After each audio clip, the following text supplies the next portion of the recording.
Y seguimos aprendiendo sobre este lindo idioma que es el guaraní.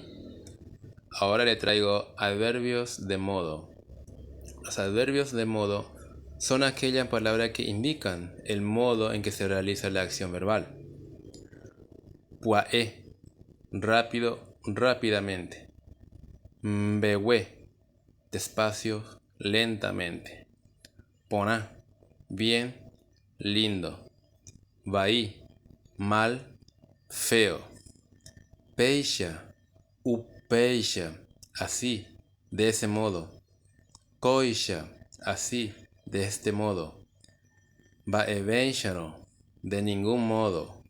Pucú, largo, largamente. Yepe, sin embargo, aún. Tenemos algunos ejemplos de Yapuná. Umikuñatain, oyerokuponá. Esas señoritas bailan bien. Owatapua amokareaú. Camina rápido aquel joven. Koisha aipotá xiao.